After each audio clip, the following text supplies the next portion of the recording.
Man, probably a fun fact on me is that I like to read. Like I like to read. That's a lost art nowadays. Oh, my great uncle is Jesse Owens. Won 4 gold medals in 1936. I always want to leave people with this, man, to all the viewers and everybody out there, man. Make sure you guys finish your story. Make sure you guys finish your journey because somebody's going to need it. Yeah. All you got to do is push the back button. That's all you got to do. Push the back signal. Try not to think about the future too much so you can maximize the now. Who's your favorite rap artist? Man, to be honest, it's crazy. Tupac always been my number one, right? Like he got me through so much stuff, but Lil Wayne has been in the modern day. I said, what does it really take? What does it really take to be great, Drew?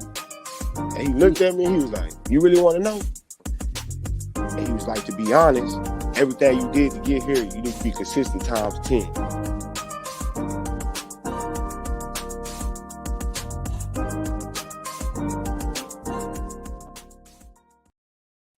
What's up? What's up? What's up, everybody? They're doing it. It's your boy, Coach Lee. Welcome to the Play Call Sheet, where we take an in-depth look at yesterday's activities, tonight's games, rankings, and all the shortcomings.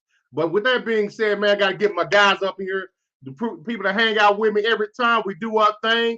Coming from the Northeast, my fellow Cowboy brethren. What's up, too? Hey, yo, hope everybody done eating leftovers. If you're still eating leftovers, might hurt a little bit, but it's Mondays, the play call sheet.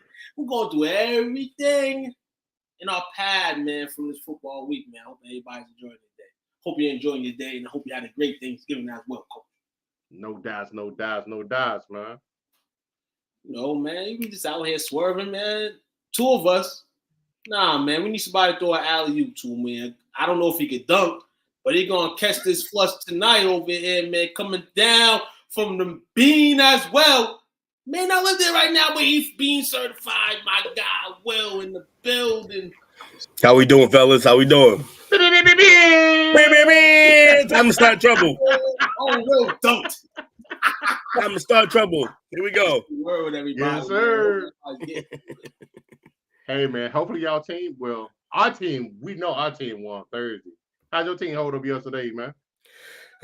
You know, they're the Patriots, so the struggle. Why would you struggle this year anyway? Oh, it's cool. Look. I gotta take just the. I'm very even keel about it right now because we spent the last 2 decades whooping this league's ass. So I gotta just. No cap. Going on what you said, man. You know how we do with Unc in here, man. Shout out to Unc, man. What up, Unc? The man, you know, the myth, the legend, man. Miss you, man. The sound effects. What's up, Jacob? Jacob in the building. The troublemakers in the building. You know, he knows it. Trouble. You know, we was nice for a couple of days, but we have to come back on the block. You know. Go time. Go time. Go gadget juice. So, man, yeah, man. So, anybody had a chance to see the score is for the night's game kicked off? We're about 14 minutes in. Yeah, 3-0. Yeah. Pittsburgh. Matt Ryan already has an interception. Pittsburgh turned that to a field goal. You know, that didn't turn into a field goal, actually. Pittsburgh had punted the ball. But, you know, it seems early, man. Pittsburgh is up. And I believe Indy hasn't beat Pittsburgh since 2008. Damn. Looks like this game is going to be a real. Peyton was still there. Yeah. So I believe that this is a matchup indeed that Jeff Saturday and the guys. This is kind of like his first test tonight. You know, big test. You know, on board. So let's see how they roll. That's the Monday night finale after a strange week 12. As I have to say, I didn't really catch a lot of it. Shout out to all platforms around the world because I was able to watch some great highlights. Yeah, man. We had stuff to do this weekend. We'll be free. It's free, definitely. Yes, Saturday about to try to get this win for the world's nicest fall guy. So let me ask y'all, man. We're gonna go and jump right into the content for tonight. Talking about the Monday Night Football game. So how bad is Matty Ice? Can we even call him Matty Ice anymore? I mean, we can call him Matty Icy Hot because my man's real old with it, and he gonna need that for his joints. Look, it ain't like the team around him is great, but I mean, they keep trying to string out like it seems like the Colts are where quarterbacks go to just call it a day. Yeah, like get their last little run in. I don't know. Yeah, he's not that great, man. But look, when they put Ellinger in, it wasn't looking any better. So, yeah, man, yeah, it's Father Time is whooping that ass right now. You absolutely right on that. Yeah, he's trying. I started here weeks ago, and I said, "Damn, I didn't even think they'll play Matt again." They really went in a situation where they played him. But I guess with new coaching, I guess comes new opportunities again for Matt Ryan. They got Nick Foles on their bench, and I'm not a Nick Foles guy, but hey, he has some type of. I guess he doesn't have it no more, after that championship with Philly. But I would have played him. But they played Matty Ice, and in the overall, I don't know what happened with that team. This is a team, and I'm gonna be real. This is my AFC South division pick. Was the Indianapolis Colts? I thought they would, at least with Matt Ryan, overcome to get to the playoffs. I don't football bound, but I thought, it would happen. Defensive injuries, keep bothering them. Offensively, they just don't have. Jonathan Taylor is Spock, but I feel like they don't have a receiver. Like Michael Pittman was supposed to be that man, but maybe he was at one point. No, he is. He is that guy. Yeah, it's not a Spock though. It's not Spocking. You know what I'm saying? It's because they have the ancients throwing him the ball. Look, at the end of the day, the reason why Matt Ryan is back in is because they no longer want to win games. That's why Foles ain't playing. He might win you some games. I think they started. So I've been messing around. I know nothing is settled yet. And it's still like midway through the season. But I've been messing around with all these mock drafts on the mock draft machines, and every one that I do, the Colts are picking around in the top 15 area. They're going after actually my guy, Anthony Richardson from Florida. Now, again, it's just computer generated. It's all based on what happens. That's not even including the combine, which hasn't happened yet, or the championship game. So plenty to learn and change by them. But the point is that the Colts are going to have to go get a quarterback. That's first and foremost. They got to go up and get one. And then they need to not just sign a free agent who's 35 plus. That's because you're going to keep being this team if you do that. Pittman's a guy, man. I think Pittman's going to be a stud in this league. I also think the young guy that they got this year, Pierce, another stud. I think he's going to be nasty too. But none of them are going to do anything as long as they need to re-bolster that O-line because they got some injuries and it's kind of a two-man show now. They need to re-bolster that line, and they got to get a quarterback in there. Other than that, we're going to keep seeing this if they don't do that. That's what that team's about right now. But is this the year to tank, though? I know you said that's kind of the game plan, but I had thought so.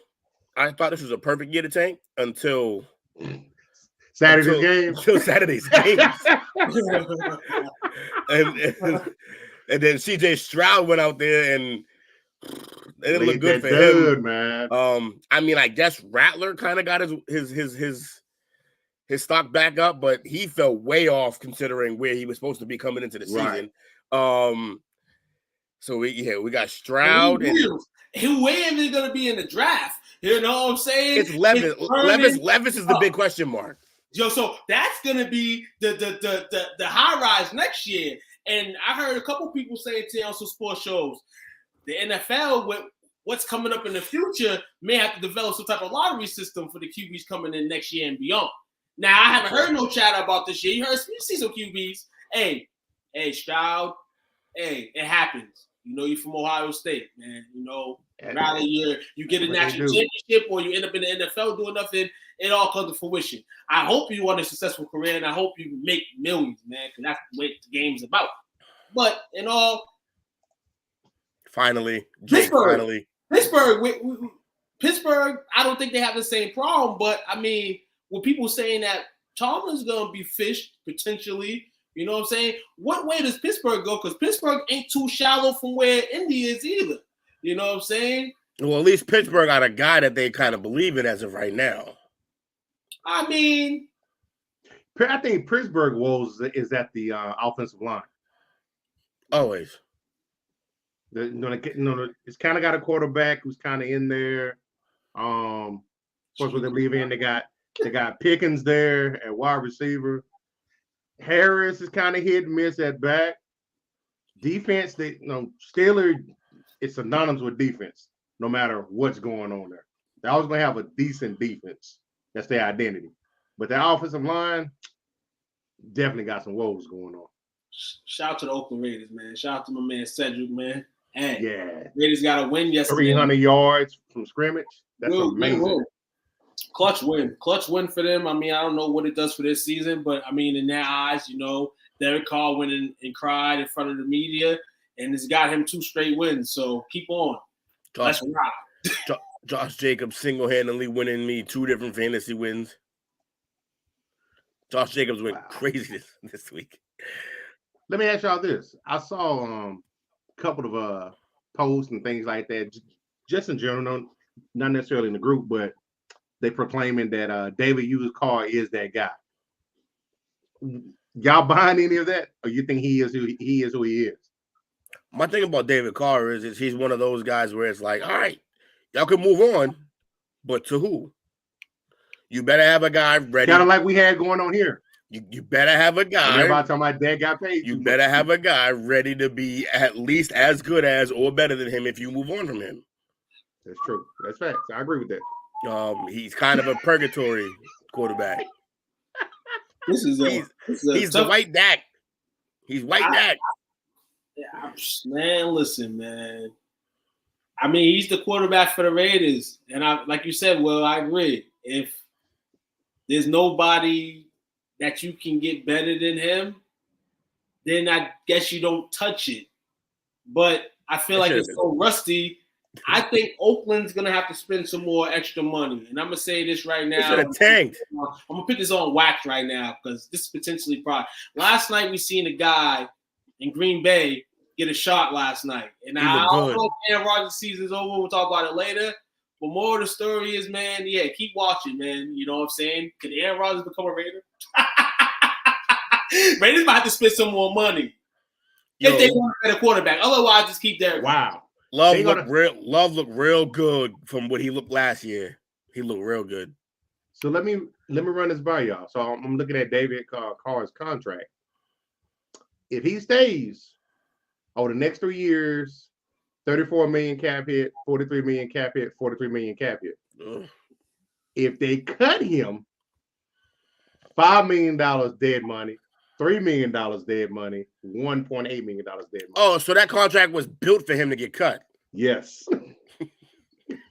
It was literally made for him to get cut. How did his agent let that happen? Holy shit. I'm like, what? They definitely front loaded it.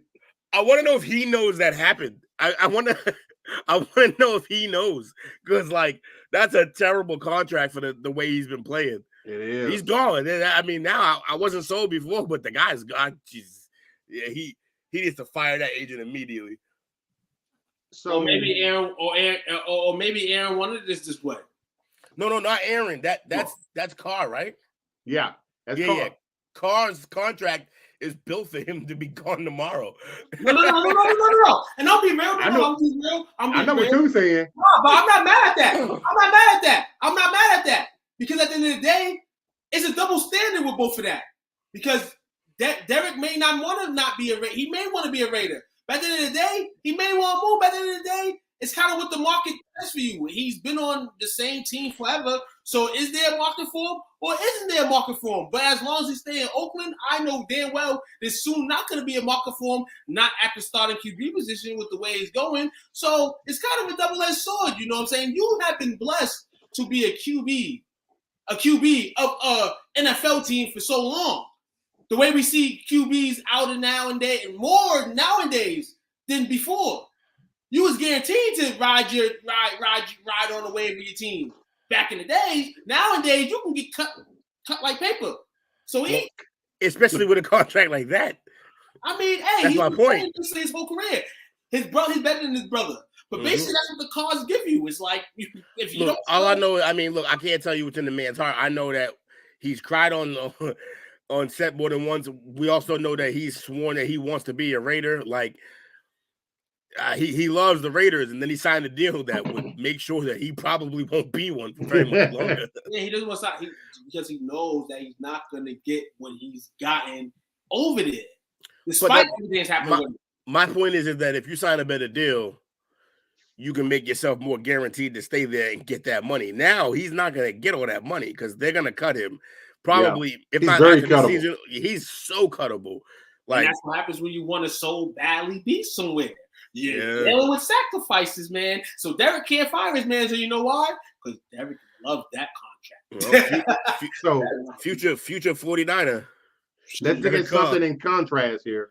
I popped in here and I'm looking at Aaron Rodgers because he just re-upped this offseason, right? You couldn't cut him if you wanted to, right?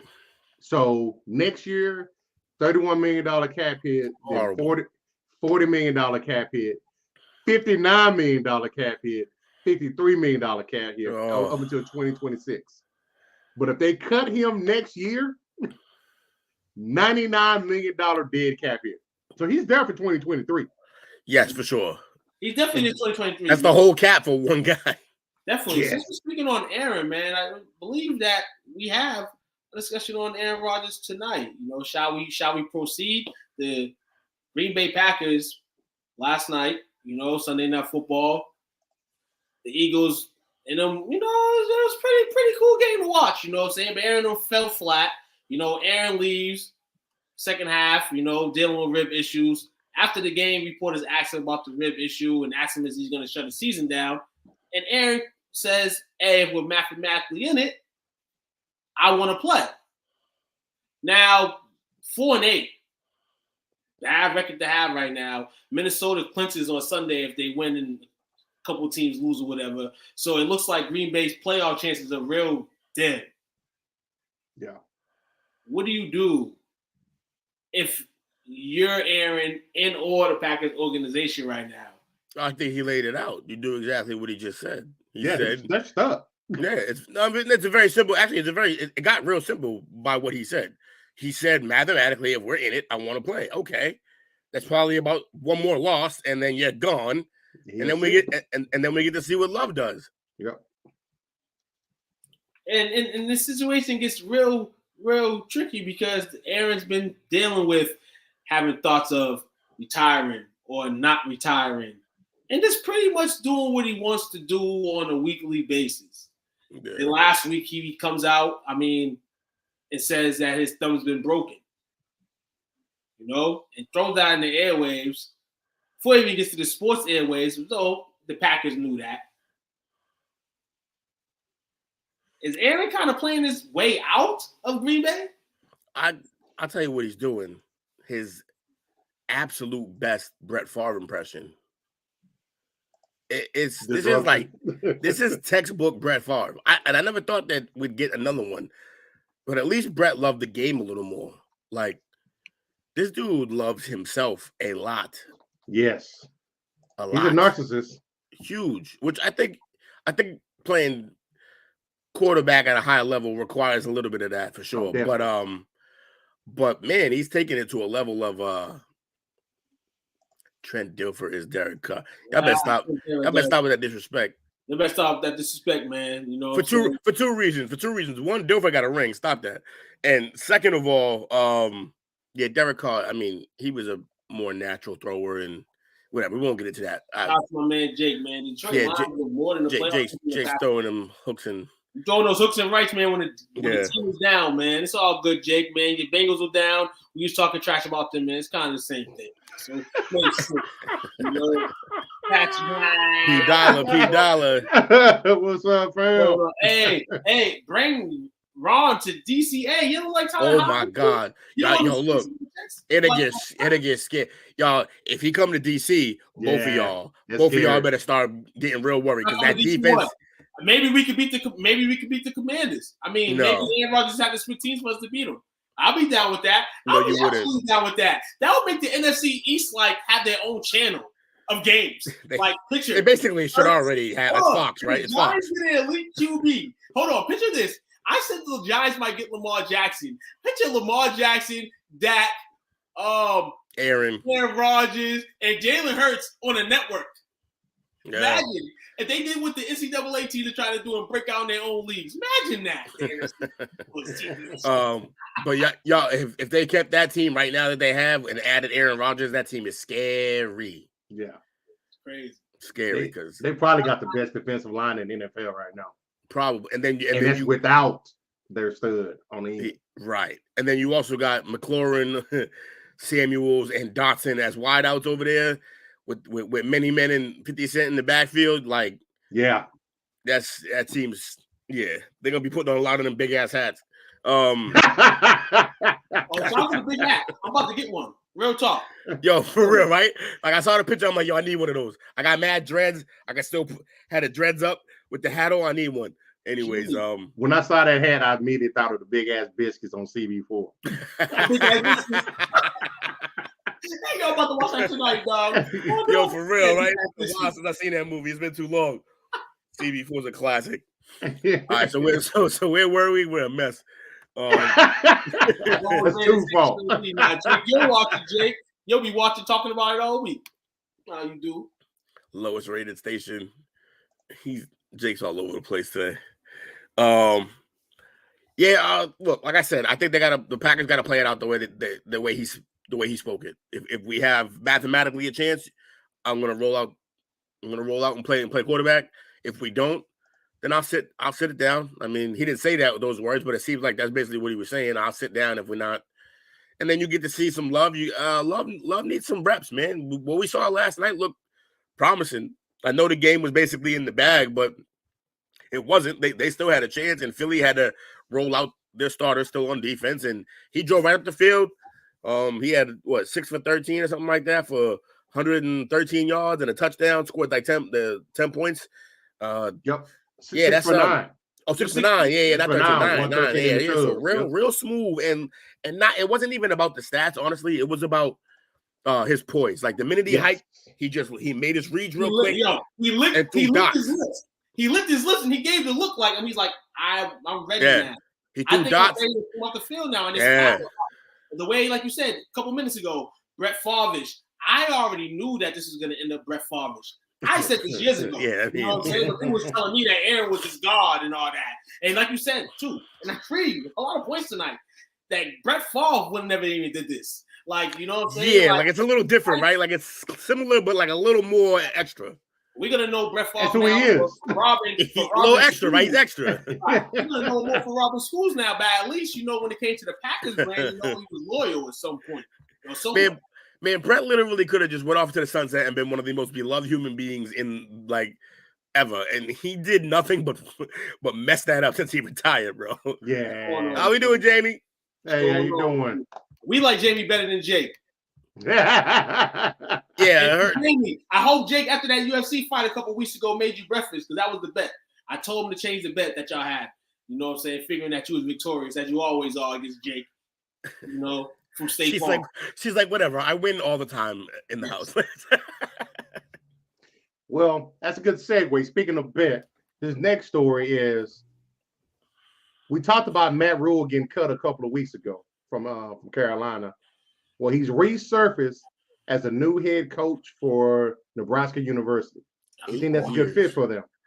I mean, sure. I guess he's a better college coach than an NFL coach. And Nebraska needs a name. I guess he's a name in a sense. He's not a name. It's not like a Harbaugh's coming, but it's a name. It's a name, and they need somebody that Nebraska's in the Big Ten, right?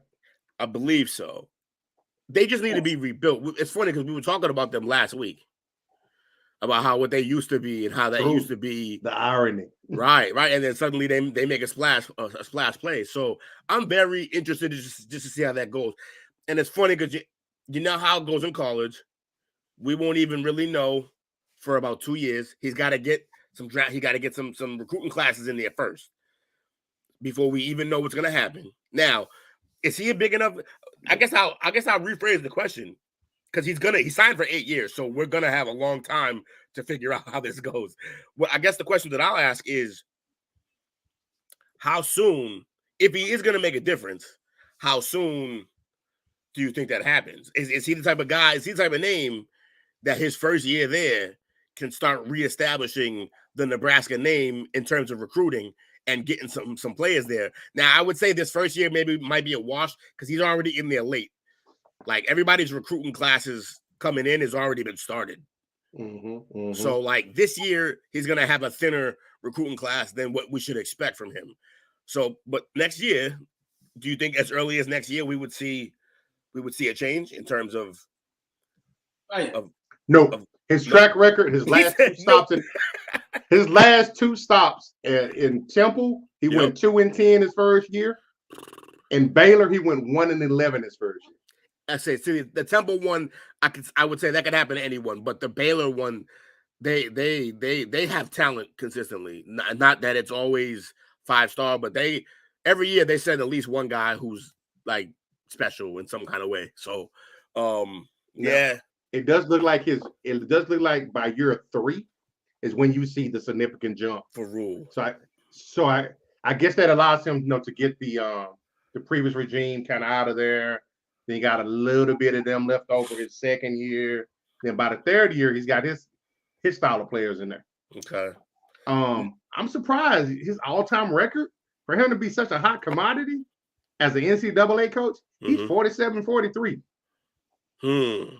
1-2 in bowl games. It's not very impressive, especially for a guy who just got 8 years, $72 million. Yeah, it shows that Nebraska's reaching, one, which we expected because they shouldn't be this far down for this long. And 2, I would say like maybe throw out that first year at Temple, and then the record looks a little better. It still doesn't look great though. Like, that's not. I'll be real. Despite the conference, they're in the weaker division. I can see it. They're 4-8 this year. You know what I'm saying? I think Matt Rule can get 2 more wins over there, and they can be bowl eligible. And in college football, it all starts with just being bowl eligible. You may not think so. That's true. And that's still a thing, yeah. When it goes down and around, I feel like they can get tougher, man. I mean, just looking at the conference and where it is, I mean, no disrespect to it. You know what I'm saying? But you have stepping blocks. But I think Rule, like you said, 2 years, he'll be able to tame it. First year is just getting 5 or 6 wins. You got 4 this year. We forget about transfer portals too. That kind of tips the scale sometimes. Yes, sir. How many transfers they're gonna get? You know what I'm saying? How fast does Rule want to be chips in? You know I think that's the real path to him having any early success. Is he got to go out there and find that quarterback who was supposed to start but may have gotten beaten out by a slightly better quarterback and try to get that transfer. Get that quarterback under center and work out from there. It's gonna be interesting though. 8 years for a guy like you said, who's basically at a 500 record. That's a lot. As well, Jake. Shout out to Jake, man. You know, homie Fickle. You know what I'm saying? New coach of Wisconsin. You know, everybody wanted the Big Ten job. No, there's a lot of big names and there's a lot of jobs open, and people are going at that. You know what I'm saying? Like, it's there. There's jobs available. You know, and it's going to go to, in this case, you know, the top of the top coaches that college teams will want. Seen a lot of big college moves over the last few years, you know? Yeah, big, because the top of the Big Ten gives you some names that you could try to knock off and make yourself a name for yourself by knocking them off. And then you kind of just hope to get an SEC job someday. Right, exactly. And then in the case of if Hogwall is getting older, but Michigan's starting to make some sense as a football team, is Fickle hired in Wisconsin really? Now, we just talking about Matt Rule, and I'm talking about now Fickle had a team in the lower division of the Big Ten. Maybe something, Big Ten championship or whatever. But you're on the top of the top with those guys. That's real scary, man. It's real scary. So the big thing with Rule and his contract that he just received, we had talked about all the money he was still owed from Carolina. $40 million, right? 34. Okay. And But this contract offsets a majority of that. I guess it must have been in the language of his contract if he went back to work. Wow. Look for that. I think that Carolina was I think Carolina gave him the test out. I think they gave him the test out and they gave him the leverage of the contract, and knowing that he's so good of a coach in college that he was gonna get a job. Yeah, I'm curious. I wonder if they had anything to do with him ending up there. It's interesting. You never know who knows who. Yeah. Honestly, would you have taken that job? I would have sat for a year. What, the Carolina job? I would probably sat for at least a year. Carolina well, no, I'm saying to get most of that 40 million or 34 million, you sit one more year, you get a bigger chunk of that. Because now, like you said, now taking the job is gonna offset that because he's working. So, because I'm curious with this. I know we talk about this play call sheet. We talk about the NFL, but yeah, my man, even though I've been hearing from some people who got some insights of the program down in College Station. Jumbo, I still think he's on the hot seat. They say he's just clearing the house, but I'm like, if he had sat out that year talking about Rule, maybe Jumbo's, he gone after next year. He could have slid. Which one would be more of a lucrative job? Would it be A&M or Nebraska? Oh, Jimbo Fisher? Yep. Yeah. Man, you really think Jimbo's hot seated? I think they love him down there. I hope so, but the players he bringing in that he's having trouble with, from my understanding, those are his players. Yeah, it's true. When you having your own players, and we've seen it in the NFL with Kyler Murray and Cliff Kingsbury, like when you're having problems with your own players that your own fed, like that kind of relationship is probably going to be over sooner rather than later. That's true. Speaking of Kingsbury, y'all seen his face at the press conference? He looked like he'd been a president for 2 terms. My man used to look like the young, smooth cut, like almost like Sean McVay fresh. My man looks stressed out. He looked like the Marlboro Man in the face. Crazy. Hold on. Like Crazy. 4 packs a day. Nice looking chick, you know what I'm saying? Got an NFL gig, young, and that's what it does to you. You know what I'm saying? Living life fast. Especially when you got a quarterback who don't want to listen. And then now you got a quarterback that don't want to listen, so the stress is getting to you. And that's where the crazy is coming from. Well, that's where the 2 terms, come from. Heavy lies the head that wears the crown. Right. So, last topic for the news of the day. Kind of a little serious one. So, by now, I would assume everybody's seen the picture from 1957 that one Jerry Wayne Jones is about a 14 or 15-year-old student, and he's up around the crowd. He's in the backside, but he's around the crowd during the integration process at North Little Rock High School. What's your perception of that? I'm gonna get right out the gate and probably pissing people off. This was a nothing story for me. Nothing burger? Yeah, for me, because the way I see it like this. Not a man in this room on this panel or woman or child listening right now will tell you what they were at 15 is who they are as a person. Thanks. At 14, 15 years old, you are whatever your parents have made you to that point. So even if he was fighting on the wrong side of that track, I can't hold that against them. I mean, it may give some insight, but it don't give me no more insight than the things that I already probably think about an old Texan who has oil money. To be, I mean, I didn't get any deeper insight on the man. And then ever since then, whatever. I mean, maybe because he's putting money in pockets, but plenty of black folk had nothing but high remarks to say about Jerry Jones. So I don't know. This is just people fishing, man. I don't like when you fish into somebody's like a 5 or 10 year past. Okay, maybe that's still a person, unless if they're like 20, 25. I get that. That's a little different too, because like I said, at 15, you're not really who you're gonna be at 15. But like all this like 40 and 50 year, let's dive into the archives and like it's all crazy to me, man. It's not helping nobody. We're not fighting that fight. We're fighting the fight that's now. Right. That fight's been fought already. The world's going backwards, man. I've said this, man. I say it's the wrong direction. It's backwards, man. It's backwards. And I mean, the guy could be the owner of my favorite football team. He cannot be the owner of my favorite football team. But, you know, it's like 14, 15. But it's crazy that all weekend seeing this post all weekend, because apparently if you have Instagram and you follow My Song on Instagram. Oh, My Song's crazy. At Stephen A, basically, because Stephen A had gave his perspective on the situation on Friday. And he gave some words that My Song didn't like. But nah, real talk, man, in perspective, man, first off, it is definitely crazy that you see Jerry in that, you know, if you're in this cloud. You know what I'm saying? But back in the days is back in the days, man. Like, not comparing apples to oranges, because you can't compare anything in this situation. But we as young kids will probably at places where people were robbed and jumped and, you know what I'm saying? And not like this riot type stuff, but we were still engaging minds, still trying to see the world. You know what I'm saying? We're still trying to see the world in there. So we see something somewhere, we looking, we going to run for it.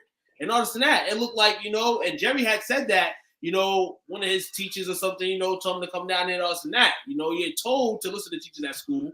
You're not told to not listen to teachers in school. Like you said, well, this is a reach, you know, not in the overall scheme of things, but just like, damn, you're going to dig. Damn, I can't live in this gargoyle earth. You're going to look at stuff from me 70, 80 years ago. I can't change, you know what I'm saying? Though people think Jerry hasn't changed, but Jerry gonna be Jerry, man. And people gonna be people in this world. And as long as you don't bother me in this world, you know, I can't speak for this what happened in the 60s. I was born in the 80s. You know what I'm saying? But I see the world's going backwards, and every day you see this type of stuff on the platforms, and it just pisses me off. Black, white, purple, brown, whatever. Because nobody wants to see that stuff. We're trying to push forward. How are we going to push forward if we got this stuff moving back? And then the best thing about it is, which is the worst part, is that people pick what they want to put out and what they want to keep in. That right there. I was getting ready to say, like, I get the nature of what's going on here. I understand that, like, certain times this is necessary. But, like, are we still celebrating Columbus Day? Because that's an animal. That's an actual animal of a human being, right? And we have a whole day and statues for him. So y'all want to dig the right hole, like dig the right holes. Like let's dig in the right spots before like this. I don't know what this does for anybody. Let's talk about how Brittany Griner is being shipped off in Russia to somewhere potentially. Like let's talk about the stuff. You know what I'm saying? It's not. I'd love to hear what Coach. They want to mention this. I'd love to hear what Coach has to say as you're the elder statesman for the group right here, and also it's Texas, so it's more your lane. I'd love to hear your take. So my take, I got different angles to it. Okay. I gotta look at it from the perspective of being a realist. Deep South, Arkansas, 1957. It'd be weird if he wasn't. Yeah, that's the norm. It's a social norm. My question is he still the person now that he was then? And here's the thing that actually kind of trips me out. People jumped on that, they lashed on that. But we all know we hang around people in our personal life that said some pretty colorful things about other people. Yeah. So, you know, a lot of people say, well, he looks like he says this and that in private. Yeah, we probably all say some seedy shit in private. Yeah. But I got to look at that perspective of the second part of it. I recently saw an interview that resurfaced that I think Pac-Man Jones did with the Up in Smoke podcast, I think, where he was talking about when he first got to Dallas. And keep in mind, this is when Pac-Man kept getting in trouble. And when he first got to Dallas, Jerry pulled him to the side and gave him the advice of, I think he used the analogy, it's okay to be you, but you can't be you and have your ass out in the streets. And what he meant by that was, you got to remember, you got a spotlight on you. You got to remember, this is how you bring food to your family's table. You got to do the right thing in order to not hinder yourself from being able to take advantage of your blessings. He stuck his neck out for Michael Irvin. I look at all the guys who have come through that organization on the Blue Star Network who have come through as coaches, who has come through as sportscasters that have gone on to bigger. Look at ESPN; it's full of ex-Cowboys on there. Right. All of them got their start here on the Cowboys Network. He didn't have to do that. With Jalen Smith, he showed him, he went into business with him in order for him to get his sunglasses off. Right. And then I also got to look at it from this perspective. I went and looked up their coaching staff, their current coaching staff. They've got 28 coaches on their coaching staff, including the head coach. How many of those do you think are brothers on there? At least 15, 16. I would say about 10, but I also know that I'm pretty sure his GM or somebody in the front office.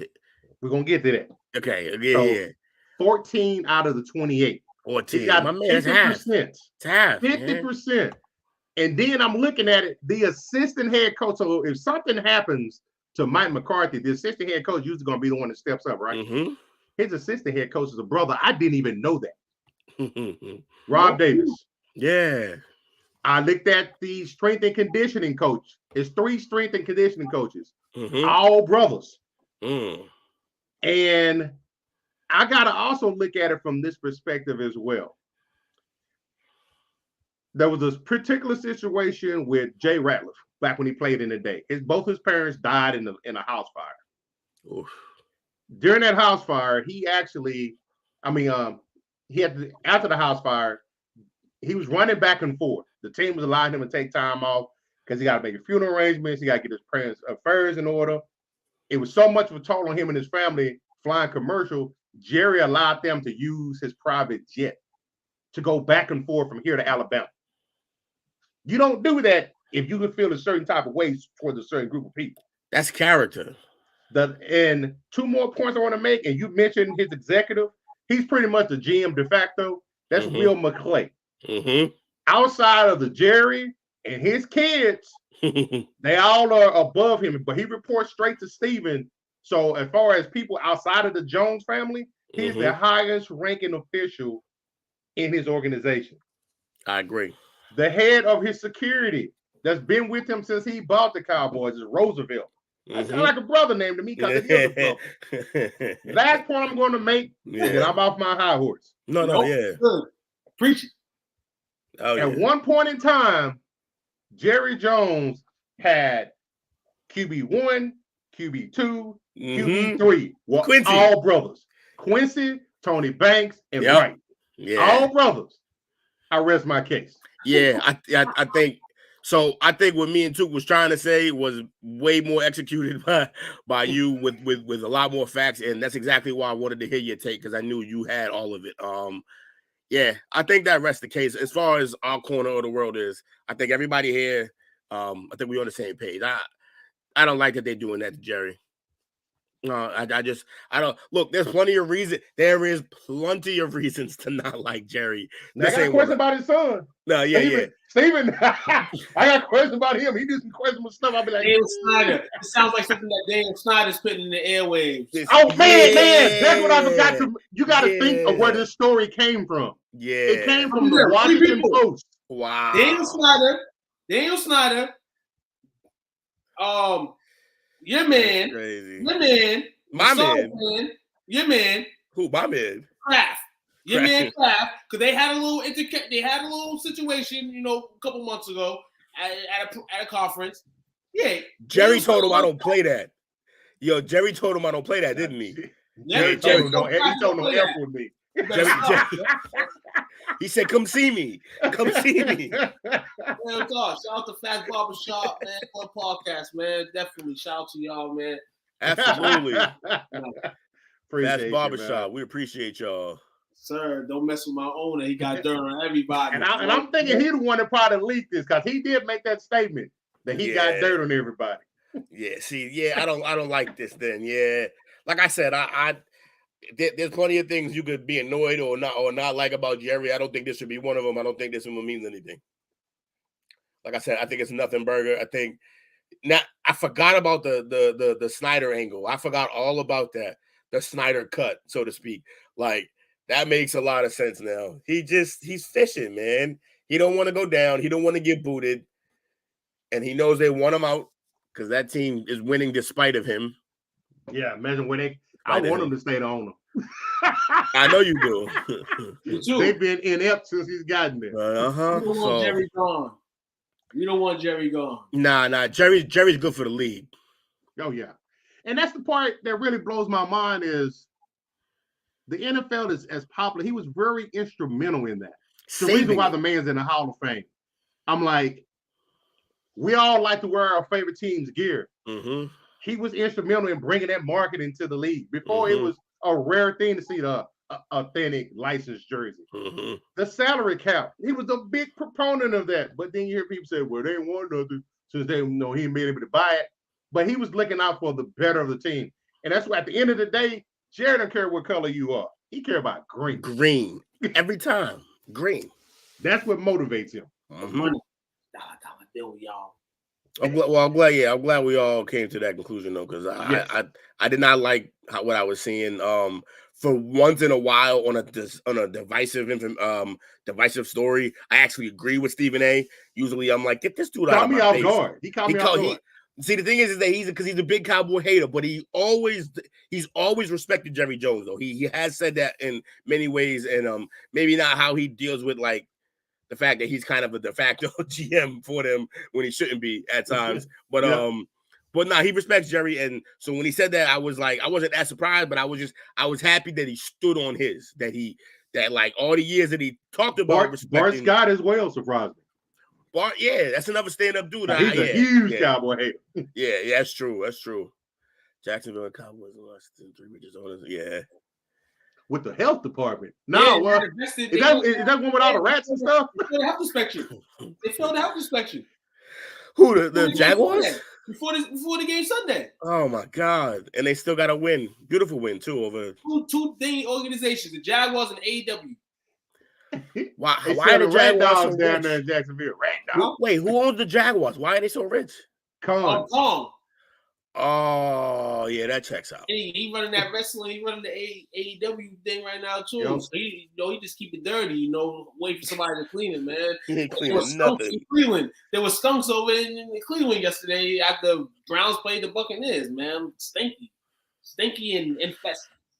Y'all ready for the first break tonight? Oh yeah, that's a great first segment. Oh yeah, great first segment. Y'all rocking and rolling. Y'all hang out with us, man. We'll be back for segment 2. We'll take a in-depth look at the actual best and worst divisions. We'll be back about 15 and 20.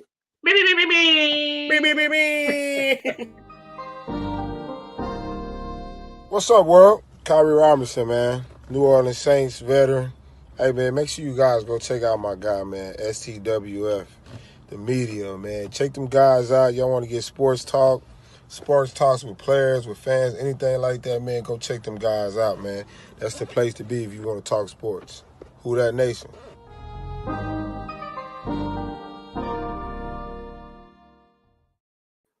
Welcome back to segment 2 of the Play Call Sheet. Got your boy Coach Lee, 2 and Trill Wheel.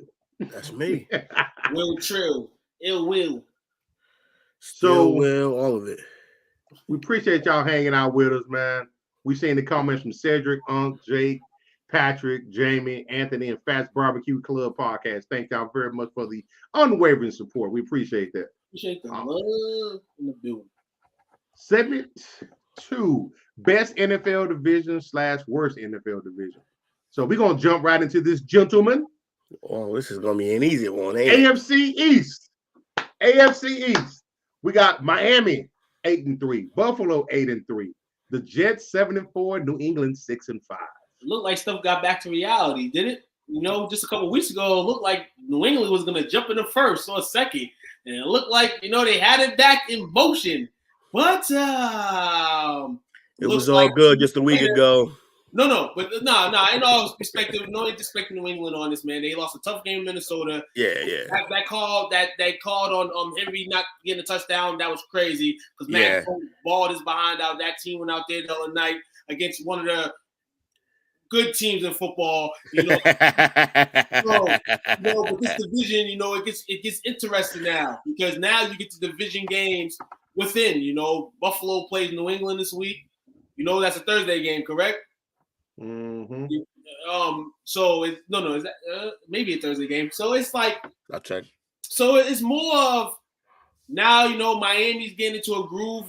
Tua seems to not have to be able to lose games, but I mean, Miami did play safe on Sunday, taking them out in the second half because their left tackle, wasn't healthy enough. So shout out to them for, being more reactive, with Tua's injury.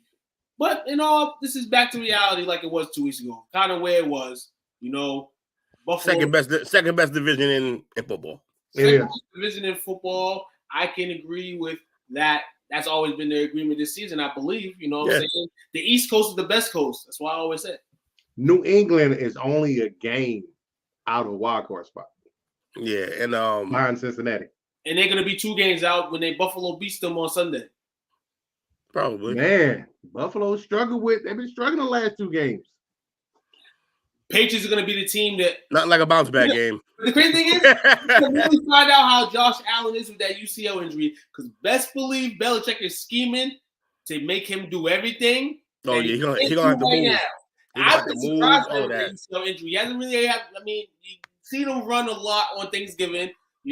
Seen him, having to be acting that way. But Belichick's definitely gonna have it schemed up. So where you really can see how Josh Allen is. Mac Jones had disappointing couple games last year. I want to see how he does this week against Buffalo.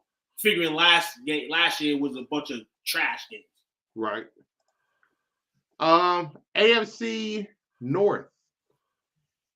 We have Baltimore at 7-4, Cincinnati at 7-4, Cleveland at 4-7, Pittsburgh at 3-7. And do we have a score update? You got the score up there. I got you on 13-3 Steelers. 13-3 Steelers, man. Taking the money, man. Yeah, it's about to be halftime, too. This Najee Harris got a touchdown. Corey Pickens, 13 of 15 for 123. Matt Ryan, 2 for 9, 19 yards and an interception. Jesus. We're going to eat. We're going to eat Sunday. Yeah. Your Saturday, man, not looking good for you, man. It's starting to come back down to earth. Yeah, man. Hey, we got the Steelers in the North, AFC North, and the Steelers look like they're toast pretty much, Yep. They're still going to play competitive, play hard, but the disappointment here is the Ravens. The Ravens, man, keep shooting themselves in the foot. I'm over here joking to Jake about the Bengals, and the Bengals are finding their way to get back on top of the division. Now the division is Baltimore's right now, just on a virtual tiebreaker. They beat Cincinnati, but the way they're looking like they're probably going to shoot themselves in the foot some more, man. I don't know what's going on in games. The bugs there. But right now, it's not looking pretty, man, for the Baltimore Ravens, man. You got to win this division, I believe. They got no wideouts, man. They throwing to nobody. I can say Cincinnati will be different probably because they do have some weapons and stuff. Yeah. They can make the playoffs. Baltimore, if they keep shooting games like this and their offense ain't really crazy like that, they have potentially no chance to make the playoffs. They have to win this division. You know what I'm saying? Like, I feel like a couple statement games is coming up this week.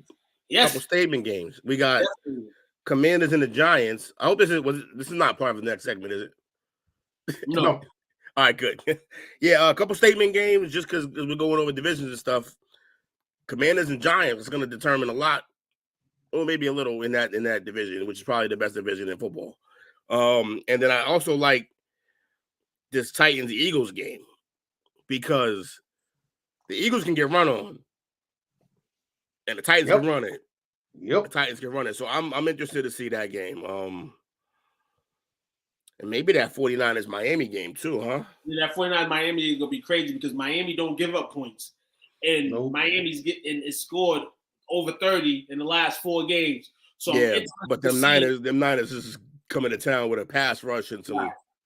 That's gonna be wild, man. One more interesting game, and it may not seem interesting on the list, but I'm gonna say it's interesting because Tom Brady and them lost a stunker yesterday, and then now they got the Saints, a team that knows how to play Tom Brady in the Bucs. So I mean, it doesn't give hopes for the Saints in terms of the division, but in terms of the demise of the Bucs, and I thought the Bucs would win yesterday. It's gonna be a hard hurdle to go.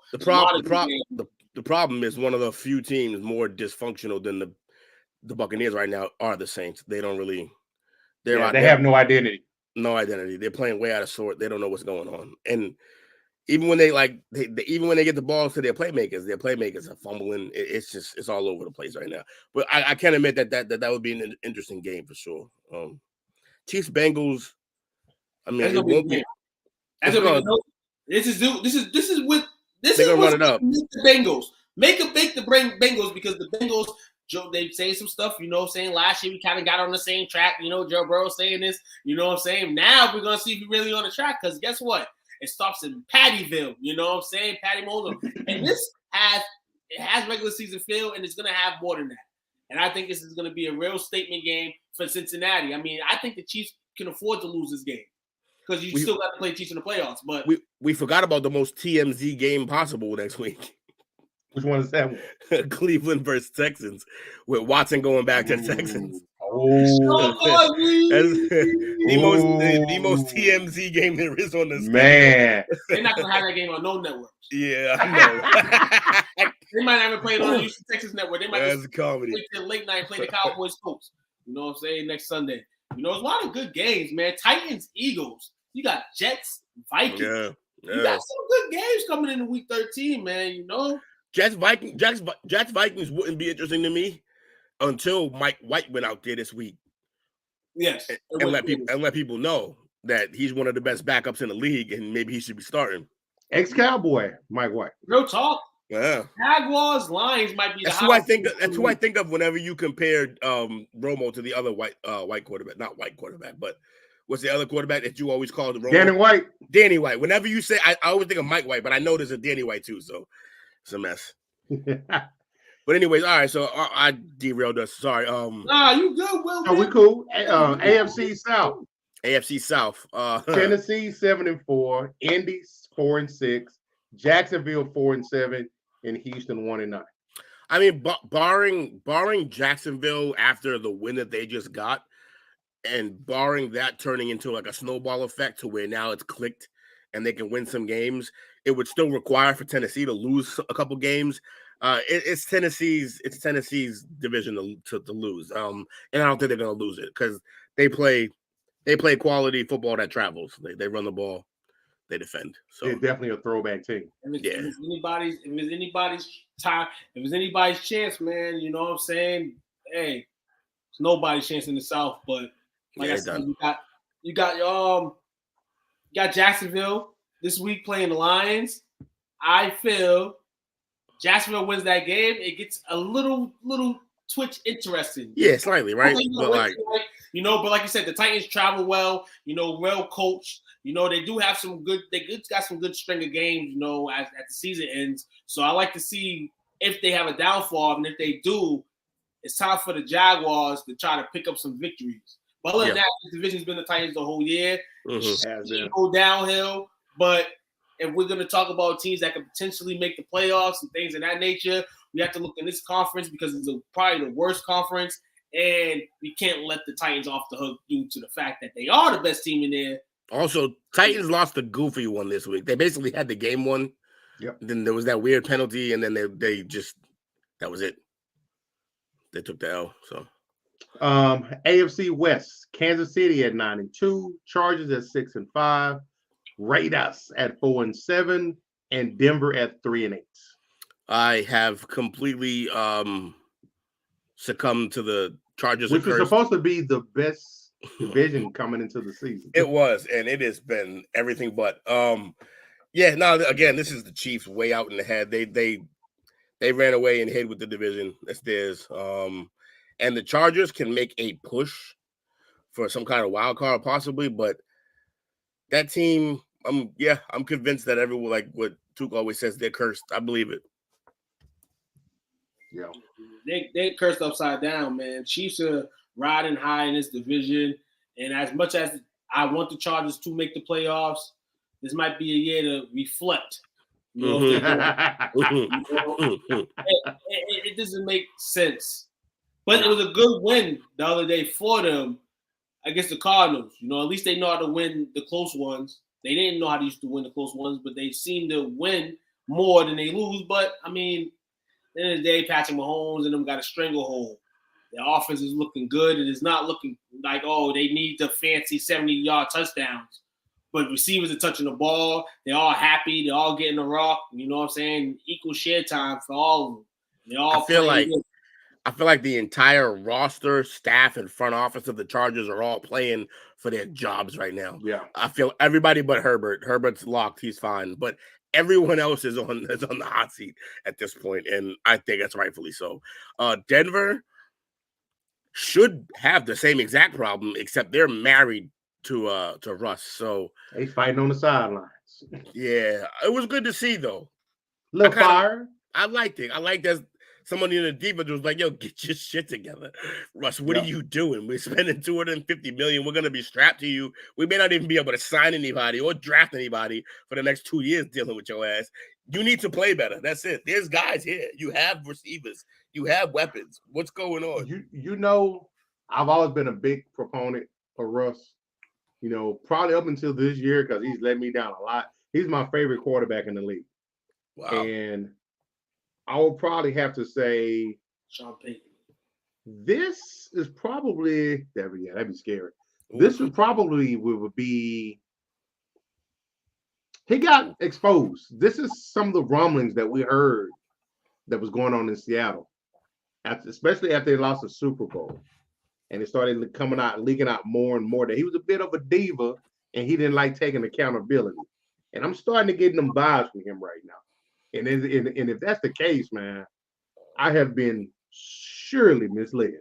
Yeah, this is one of the biggest cases of the grass is not greener that I've ever seen because it's the same reason why, even though I respect Lamar and I want Lamar to get his bag, I think he's rolling more dice than he should right now because as great of a talent as he is, all these talk about him going to New York, that's a nightmare. Okay, cool. You could run that. You could run that read option with Barkley if Barkley stays healthy, but you'll have no one to throw to. Your line is okay, and all y'all have is a defense in a division that clearly is the best division in football right now. And I don't see a reason for that to fall off next year. So I wouldn't. Lamar going anywhere, I'd be like, why? This team is built for your strengths. Yes, they need help. They need to get you some better receivers, but this team is built around exactly what you do. And the best guy to build that system is in that franchise. So if you leave that guy, I don't know. So, and that's felt the same way about Russ. Like Russ, don't get me wrong. I do think that you were better than maybe they had a leash on him for a little while there. And that was with the whole let Russ cook thing. I bought in with that. I wanted him to cook more, but then we start to see like, all right, he's not great over the middle, reading over the middle. He's not always great unless he can get into moving out of the pocket. And he had receivers there and wanted to leave them. I think Russ is another guy looking like an old leather shoe right now when you see him in his face. Like it's not looking good. He looks real beat up and depressed and stressed out. And I think it's because he realizes he's having another baby dog. He's having another baby dog. Yeah, I've seen other people have babies that don't look like that. No, it's real. No, unless you have kids, it's real life. Like people be thinking like this is real life. Like you have kids, you have the baby finally. It takes a toll on you, and then you see the certain times where it's blonde and blooming. You know what I'm saying? And then you get times like this. Russ Wilson, man, it's just an unexpected year that wasn't supposed to happen.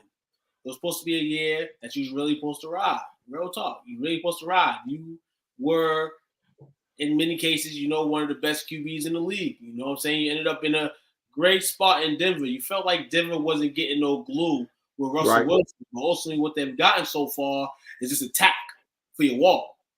And in order for Russell to change that next year, you just need some better hardware. Rather, that's coaching. I don't know if he wants to play up to his system needs in Seattle, but then in Will's case, why you leave Seattle? Seattle already had it all creamed up for you. I think it was just a matter of him and Pete Carroll. Pete Carroll's old behind is still rolling in Seattle, and I think Seattle wanted that. And I think Russ just wanted somebody new. I think Russ just wanted to run the ship. The thing is that usually in that exact case with the old coach, with the team that's starting to fall off from the glory that they've been on, and the young or middle-aged quarterback who's still got a lot of potential in him and a lot of years behind him, usually the quarterback wins that draw. And Seattle thought better of it. They actually made the right call. They picked the right guy. They were like, nah, all right, you can go then. We'll stick with Pete. Pete brought us to the mountaintop before. Yeah, because it was rumblings. He might be done before they traded Russ. I got to say right now, Pete is my candidate for Coach of the Year. What they're doing is impressive over there. That was a devastating loss yesterday to the Raiders, though. That could start a downfall. That's the type of loss that can start a downfall. No lie, no. And it's not about Seattle because they've been playing competitive this year. Yeah. At the end of the day, even if they did go on a slide, I mean, hey, what was they expected to do this year anyway? You know what I'm saying, according to the critics. But San Francisco pressure. Yep, and then the San Francisco pressure. San Francisco's, trying to pick things up. They beat the Saints yesterday, so ain't really no real case of that. They beat the Saints. I got McDaniels for Coach of the Year though. It's not just the record; it's the way the culture changed and the way that team is playing with a different. It's a different mentality. They've won some close games too, and then they blew them out yesterday. Like the way that team is playing. I'm be real. We got to throw a nod for, no lie. You say Syria. Saleh. You got to throw for Saleh in New York. Yeah. Okay. I'm always fine with that. Saleh's a beast. Yeah. Hey, messing with the franchise quarterback. Even though he may not be the franchise quarterback, that's hard to do. And then go put somebody else in, and then now you're dealing with the effects of that. And we don't know how Mike White's gonna really be, but it's a ride that he's gonna try to enjoy. He's gonna do something else, and ultimately his job doesn't become in bad security because he has to deal with it, and he's dealing and doing a good job. So, I do like Mike White though. Mike White got a swagger to him that matches Saleh. NFC East: Philadelphia at 10-1, Dallas at 8-3, Giants at 7-4, Washington at 7-5. Washington's my favorite fourth seed. I mean, my favorite fourth team, like in the division. And mind you, I'm a Patriots fan, and I don't like my team better than I love watching Washington play, and I think that they have a lot of talent. Taylor's amazing. Taylor, what's Taylor 5-1 now as a starter? Get the man a bag. What's his only loss? Was it Dallas? The franchise has a backup. The franchise has a backup, man. Hey, shout out to the best division of football. Beat him up. I'm not gonna keep going, man, but it's getting hot in the kitchen. It's getting real hot in the kitchen right now. Good thing that pressure make the pipes burst. We was able to start the fire with beating the Giants. You know what I'm saying? Washington now seems to be the little ant that's trying to crawl up. But guess what? We're gonna use that raid on the Commanders. We had a little engine that could. We want to get to the big dogs, and that's Philly in the division right now. We want to get to them. Christmas Eve. If we can continue strength with them, we need to get a loss. I need the Titans to beat them this week. Please, Derrick Henry, run for like 20 yards. Please for me. I don't know if you can do it, but it's going to be a tough task. I think I'm like 2 weeks into I'm out on Philly. So y'all know my stance on that. I'm done. He hasn't earned the bag, Anthony. He hasn't earned the bag, but he'll get a bag as a backup. He'll probably get franchise tag as a backup. Look, hey, I don't mean a big bag. I mean one of them little nice handbags or something like that. But give the man a bag is all I'm saying. Pay the man, because guess what? Y'all played your way out of drafting anybody that's worth for the future, and now you're gonna be stuck with. I mean, unless you want the Bakers of the world next year or something like that. Nah, just pay the man something small, nothing crazy.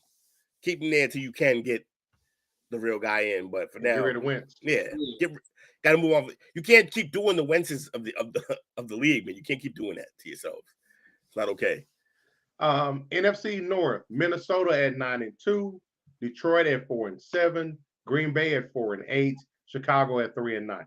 Yeah, man. Can we run that back again? My man said Detroit is in second place. That's crazy. Barry Sanders will be playing the Cowboys comfortably in second place. Comfortably, they look like they belong there. Yeah, this is one of those. It's a weird division because again, the Packers were used to them running away with it. So this should have been a world-class battle between the complete team of the Vikings with the quarterback who's versus the Packers, who are the complete team but got the quarterback.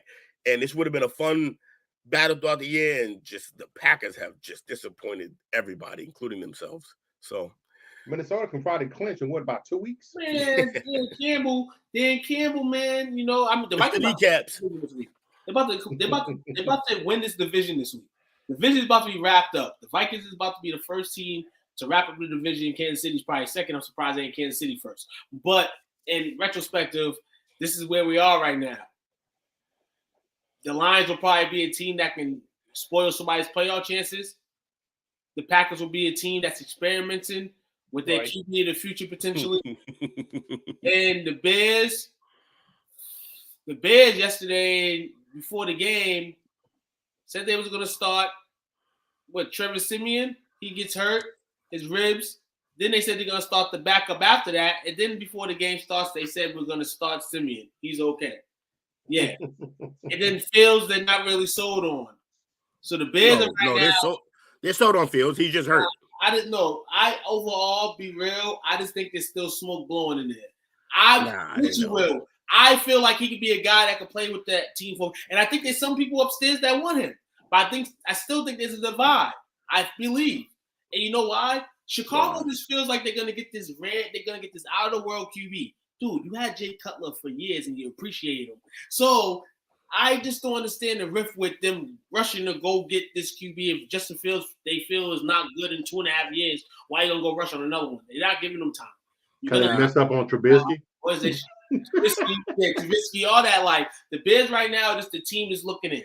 They should have took Deshaun. Huh? No, I think they believe.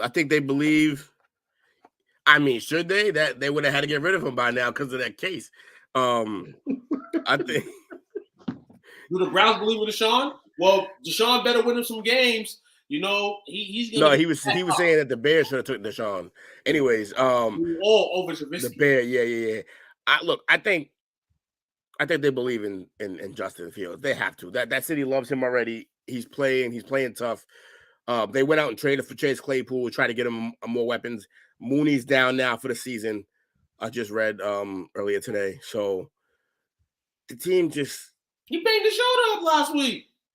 Yeah, that happens, man. That don't mean they don't believe in him. I know. I'm not saying that's not really. Yeah. I just feel like they're gonna just keep throwing the yardstick at him because of that style of play makes me nervous. The style of play too makes me nervous because that's an agent looking to fail in this association. Not many people can go with it. And the bad thing about it is that I mean, it could be the good thing if all these QBs that are doing that, playing that type of game right now, are successful. But in this case, and we all know, all these QBs, they can be successful. If this Lamar Jackson being successful, somebody's going to fall. And if Lamar's going to be high, everybody ain't going to be able to do and run that style of game. Somebody's going to get hexed because of the statistic. It's always a statistic. And that's why I feel like Justin Fields is not – I don't feel like Chicago's always sold on him. He's going to have to do some things that make Chicago – you know, he could be Daniel Jones-like and go 5 years, and then that 5th year they're waiting for an offer. Yeah. But, you know, you don't want that to be in that situation. So, in the Bears' defense, Justin's really going to have to – and everybody has to in the NFL. You know, the thing is, with guys like that they want to start throwing the football and other guys, they make them overthrow and do things. You can still play your game and all that, but you're going to have to mix a lot more of being able to – go see downfield and not using your legs to do all that, you know. Jalen Hurts last night, shout out to him, 152 yards rushing on the floor. But when you see him in the pocket, when he's successful, that's what you want to see. But he has some improvements too. He need to make still on the field. You know, what I'm saying? Play will not win your Super Bowl. But at the end of the day, he's going through that. I feel like Justin's going through that too. But the Bears are so shitty of an organization; they don't appreciate that. That's why exactly. Thank you. My man Anthony said it perfectly. Free Justin Fields. Exactly. If you put Fields on Philly right now, I know they can only get 2 wins better or 1 win better. They would be. Yeah. He's a better passer than Hurts right now. Yeah, he is. Right now. And he can run. Fields is real. Watch. He just need a team. And the Bears notoriously don't put teams around their quarterback. So no. He might be nasty for another franchise at some point, but he's gonna be good somewhere. NFC South, Tampa Bay at 5-6, Atlanta at 5-7, Carolina at 4-8, New Orleans at 4-8. Can we punt on a segment? Just like get these guys out of here. Like this whole division is pathetic. It's Would it sad. be crazy if New Orleans found a way to win this division? We would never hear the end of Uncle's mouth ever. Unc would never shut up again. It'd be the worst thing that could happen to this podcast. He would have his own little picture. It would be like up here in the corner, just by himself, of him just laughing all the time. That's all we deal with. There's no chance. I don't know how they could spring that. Let's look at their schedule real fast. They got Tampa Bay on Monday night. Then they got a bye. They got Atlanta. Can't lose on a bye week. True. They got Atlanta. Then they got Cleveland. Then they got Philly. Yeah. And they close with Carolina. Yeah, like 3 of those games are losses for sure. And then because they're the Saints, so the rest of them could be losses too. But I think they could win. They could beat Atlanta and Carolina, the other pathetic team. Can they beat Atlanta? In theory, yes. In theory. Will they? I will not put money on that game, no. That's what you're asking me, no. In theory, yes, they could possibly beat that team. Can they barely beat Atlanta early, and then the season opened about 1 point? And that was with Jameis, right? Yeah. Yeah, man. With the healthy Jameis. One of these teams in this division is going to win, and they're going to host a playoff game. And I was looking earlier at the projected playoff games if the season started today. We would be traveling to Tampa Bay to play Tom Brady. Yep. And I kind of love it. And I kind of love it. Going to put him out of his misery. And I love it. But at the same time, I can't. Dice. It's a nice game. Me and my homies play whenever we get up. One person we ain't playing dice with is Tom Brady. So, as much as we want to shake on, Tom Brady got to be the type of guy to get knocked out. Honestly. I think he's like really no. We know he's done enough. We know he's done it, but he's the type of guy that you need to see knocked out. I know. Like, Tom Brady loses, it's like, all right, Tom lost. You can take a loss, but if you see Tom Brady get knocked out, it's something different. I think he's fresh out of 4, 5, and 6s, man. I think he's done. I just feel like I went to a block all day on end. Like, if that's the case, I'm gonna take my boys all day against them. But in terms of just like the itself, like that's like a wild card. Look, I have a home game. Here's the part where I'll agree with you. If there's a point or possibility that there's 2 minutes left in the game and he has the ball, yeah, sure. Then I feel bad for you guys because you're probably going home. But it just for the whole game, I just don't know that they have it anymore. That defense worked too yesterday. Yeah, they're beat up. Their defense, like they're hurting spots.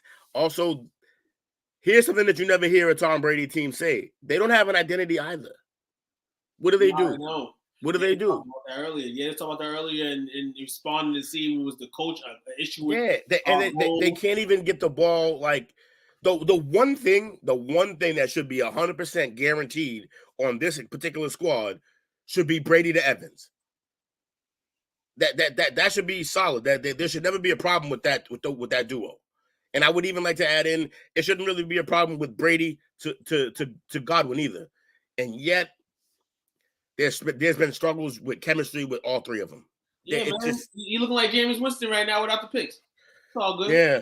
And they let Jameis Winston go, so let Brady go. Not even Jameis was slinging it. Jameis was giving him shots. Go get the ball.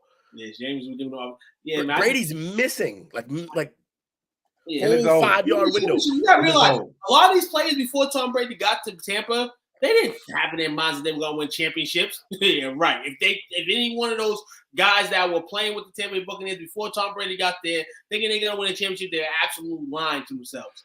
And the fact is, when you get to a situation where you become one of the worst teams and then you become a Super Bowl team, you're sold on it already. You already gave your royal oats up. So now your performance goes down, the play goes down, different changes happen in the organization, and this is what you got now. If that's the case, that's worse. That's worse than what their problems look like. Because what their problems look like is just that they can't get on the same page, that they have injuries, and it's a chemistry issue. If their problem is heart, then just pack it up.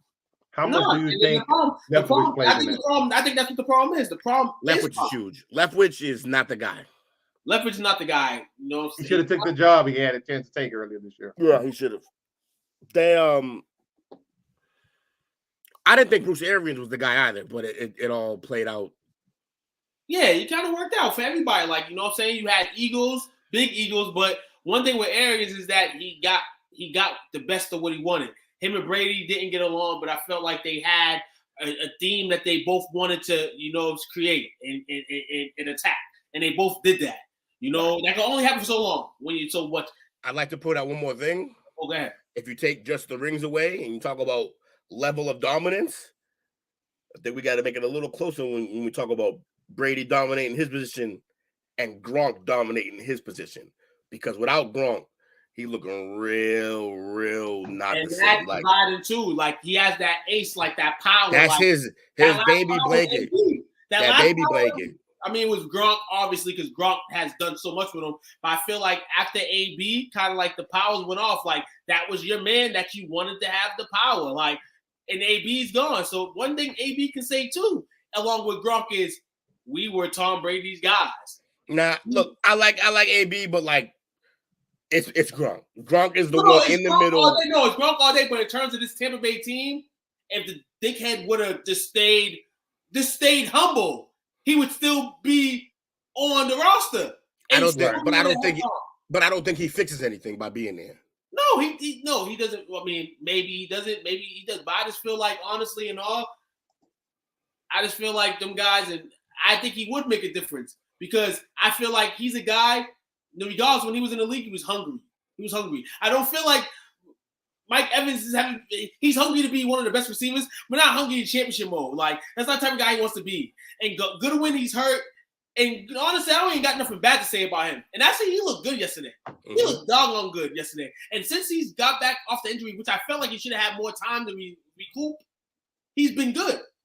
Right. You know what I'm saying? So I just think overall, it's just like, hey, they won their championship. Hey, it's time to pack it up. But the only person that doesn't want to pack it up is Tom Brady. He's still gonna play. So last division, NFC West, San Francisco 7-4, Seattle 6-5, Arizona 4-8, and the Rams 3-8. Yes. My wild prediction last week was that Seattle would rise up and take this division. That's dead. It was a fun week of that. It was good while it lasted. Yeah. You know, you got to have fun with. Hey, had it worked, I'd have still been saying it. Had they won this week, but I still think they're a good team. But those teams went in opposite directions this week, where Seattle didn't look as good and lost the game that they probably should have won, and the 49ers lit somebody on fire in front of everybody. So Seattle's got the Rams next. That should be a dub. Yeah. Aaron Donald is out with a high ankle sprain. Yeah, they don't have Stafford going. They got a guy who I don't think any of us can name right now. Jenkins is his name. Last name Jenkins. He did find a little connection with Van Jefferson though. Van Jefferson's the only receiver left. Yeah, because everyone else is dead. They got Carolina after that. Okay, they can win that. They can win both of those games. Then San Fran. Statement game. That's the game that's gonna matter. Kansas City. That's the game they lose easily. The Jets. That's a game that they probably lose, but it can be fun. And then they close out the season with the Rams. And they could win that game again if they are playing for something at that point. San Fran's remaining schedule. Yeah. They have Miami, we talked about earlier. Huge game, big statement game next week. Tampa Bay. Mm-hmm. Whatever it's worth, I'm gonna say whatever it's worth, because you still got Jimmy G looking down at his father. So at the end of the day, that's gonna be a game in itself. You gotta look in the eyes and the minds of Luke. Tom. That's and Luke. You still got questions about Jimmy G. Looking at Vader. That's gonna be a questionable game. Luke. That's Luke looking at Darth Vader. All right. Seattle, Washington, the Raiders, and Arizona. And they lost Elijah Mitchell. He's out 6 to 8 weeks. He's always out. At the point, it's like, and McCaffrey is managing a knee issue. Who? McCaffrey. Oh, McCaffrey and Deebo Samuel came into the game last night. His hamstring, I heard, is the opposite hamstring now that's acting up. So the 49ers could be a team that doesn't make the Super Bowl, or if they do and do contend to win, they could be one of the first teams to win, and everybody's horrible every week. Yeah. It can either go one or two ways. But they got the division. The Niners going to win that division. They should have it wrapped up. based on the projections and the fact that everybody wants him to be Jumpman, you know what I'm saying? They're playing right now like Jumpman, you know. They got to be there. And the Rams were the team that beat them to get to the Super Bowl last year. The Rams are out of the question. And, yeah, it's going to be tough, man, for Seattle. It's going to be tough for Pete Carroll to kind of run these troops up for the last stretch. That loss last week to the Raiders was very, very, very, very upsetting for me to see them lose to the Raiders. It's going to be interesting. But I say one thing right now. I'm going to say this right now. Kyler Murray and those Cardinals, man, they lost everything yesterday. Devastating loss. Devastating loss, I say. It's a wrap in Arizona. It's going to be a lot of now hiring signs at the Arizona Cardinals facility. It just matters who is going to be. That's a team with some pieces that they could have a very interesting fire sale if they wanted to at some point next year. Yeah. Oh, they definitely can. Yeah, you got D-Hop. I see him moving. Yeah, D-Hop. Maybe you probably move Hollywood at this point. I mean, he's been playing good since he's been there, but he's still an injury-prone type guy. Yeah.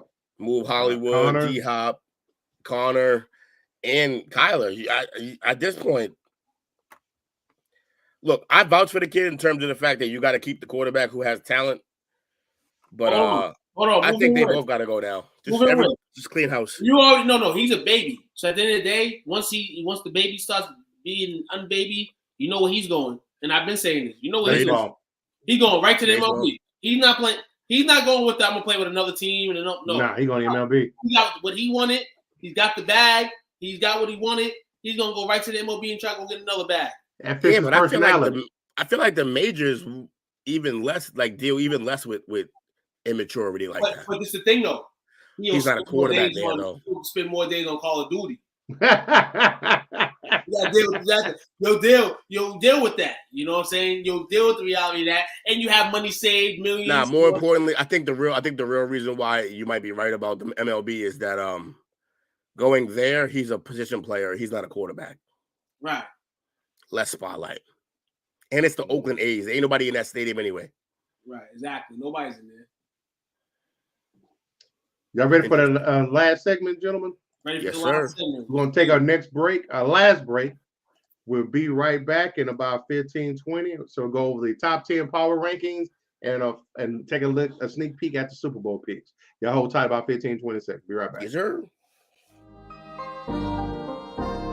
What's up, guys? It's your boy Gritty checking in. This Friday I'm live with STWF Media, man.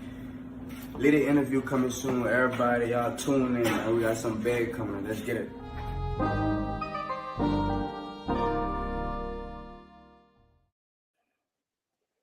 And back at it like we're mad at it. So we got our top 10 NFL power rankings. Coming in at number 10 at 7-4, we got the Tennessee Titans. How y'all feeling about that one?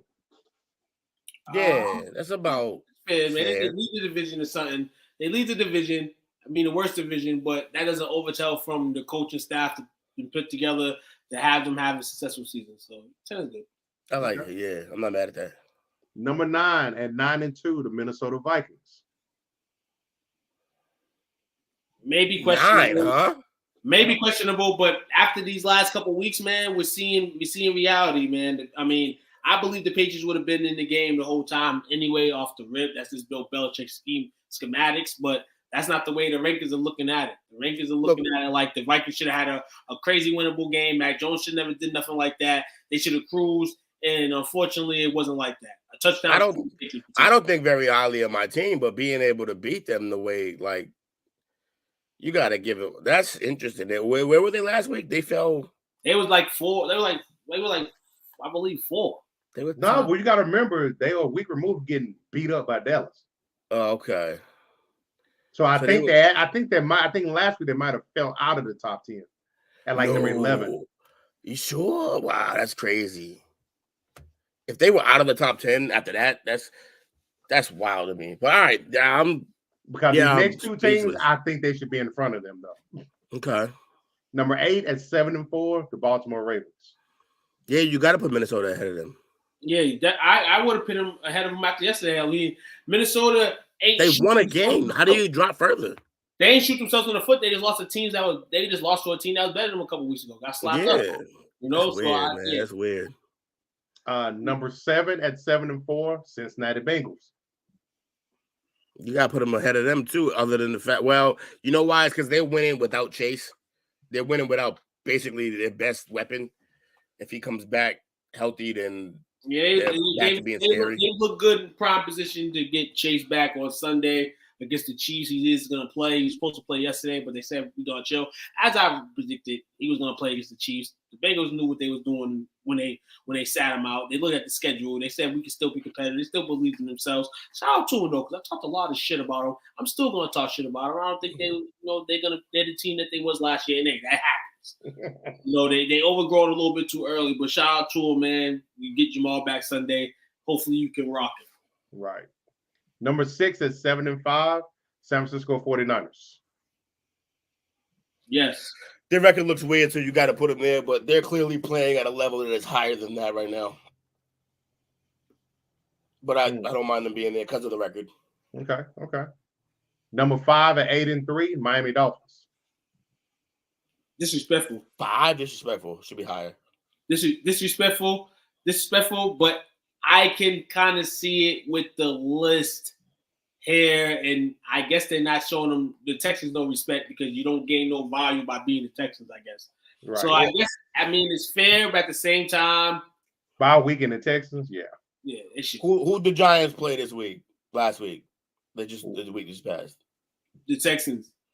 No, the Giants played Dallas, and they lost. Yeah, and the Giants are about to be ahead of them on this list. I don't know about that. Continue. Number 4. No, actually, hold on. No, the Giants are out the top. Number 14. They're 14 wow. This week. Drop down. Behind Washington. I stand corrected. Dallas is number 4 at 8-3. They're 4-1 since Dak got back, and they're 33.8 points a game since his return, which leads the league in that time frame. Fair enough. They're right there. Oh man, come on, dog. I need two. You can feel it, can't you? I need the high tempo. That's all. I just keep the tempo offense 20 to 27 points a game, along with the defense. That's the type of team that we need in Dallas. We don't need the 17 points, 13 points. We don't need that. Nah. No, you don't need that, but you need to be able to do that. No, I understand that, but I've watched a lot of Dallas Cowboys games. Everybody has. And when you're in those type of waters, it's like, and then, Here's my thing. There's two, in my opinion, I like you guys' roster. But in my opinion, when you guys fall in love with that slinger type offense, here's the real problem for me. There's too many other teams in this league who are better at doing that than you guys. No, but that's the thing. We're actually running the football. No, I'm with it. No. I'm with that. But I just want everybody to realize that, like, running the football that way is not going to always turn out to this many points in a game. But, like, I love how y'all playing right now. I have no drawbacks about that. To keep the run game the way it is. Mm-hmm, let them throws happen when they happen. Like, we don't need to force anything. Keep like that, playing like that. And like I said, too, Bo, get him out the pocket a little bit more, man. I don't know if he's scared still from the injury, but you got to get him out the pocket, too. And that's another dimension that can open up. But he hasn't opened up yet. Just saying. Time will come. Time definitely. Next up. Next up we have number 3 at 8-3, Buffalo. Yeah, fair. I mean, Von Miller's injuries. In terms you can make a case that Dallas belongs ahead of them, but I won't make the case. Nah, yeah. I mean, as long as Josh Allen's on the field playing football, they're not gonna do that unless they stumble another couple games stumble or whatever the case is. But nah, that Von Miller leadership, the injury leadership wise is gonna affect the Buffalo Bills. I love some Von Miller. You can say whatever you want about him, but I mean that blow. Let's see what happens this week. You got Belichick in them. Belichick in them is gonna have some surprises up this league. No doubts. coming in number 2 at 10-1, Philadelphia. I'm glad for the second week in a row they got it right. Yeah, Philly won with a dominant rush this week. That was scary. My man had 100 yards in the first quarter, Hurts, and then they just continued to run it down their throats for the rest of the night to the tune of like 300 and something yards. Like, so Right. when you can play like that and defend and not even really have to pass that much, and then when they did pass, they made some plays. Look, like I said, for the season and the way the rankings work, this team is going to continue to be a top 1 to 3 team as long as they keep winning the way they are. But part of their game is going to get real pressed when they get to the playoffs. They're going to have to be able to stop the run, which they don't show that they can do. They haven't inserted Sue yet. They're going to have to. Some of those games they're going to have to win shootouts, and I don't know that he can do that. Hurts. But it is. But number 2 is where they belong right now because number 1, and they can win the shootout. Yeah. At 9-2, Patty Mahomes and the Kansas City Chiefs. Yeah, where they belong. What can you say, man? The kid's just special. And that team, MVP this year? I think he's got to be at this point. Right now, MVP. Hurts gets an honorable mention, but I think it's Patty this year. But like now that the records are closer, the statistics are way in. They still gonna say he's by himself, though he has a lot of teammates that's doing their thing this year. So yeah, he is the most valuable player because if Patty Mahomes went down right now, Kansas City would be where Denver is right now. They wouldn't be riding. Yeah. Plus, I mean, look, I get it. He feeds Kelsey a lot, but he also gets that ball to other people. He makes some big plays randomly to Valdez-Scantling. Like, you put him on the field, he's going to find them. I mean, he's going to find Kelsey first, but he's going to find them. They lost Edwards-Helaire. Like, they won the last couple weeks with key guys missing. McCole Hardman missing. Right. Tony was new, but, like, big part of their plans, he's missing. Juju was out for one of those games. Like, Clyde Edwards-Helaire. Like they lose guys, and he just is like, next guy up. I'm just going to give it to you. They're deep. Bree, how you doing? And then I saw, did they sign Melvin Gordon today? They sell Melvin Gordon is signing with the Chiefs, man. Another veteran, on the line. Give him the curse. Don't fumble the football. Don't fumble the football. Don't fumble the football. Please. He gonna have that pressure on him though.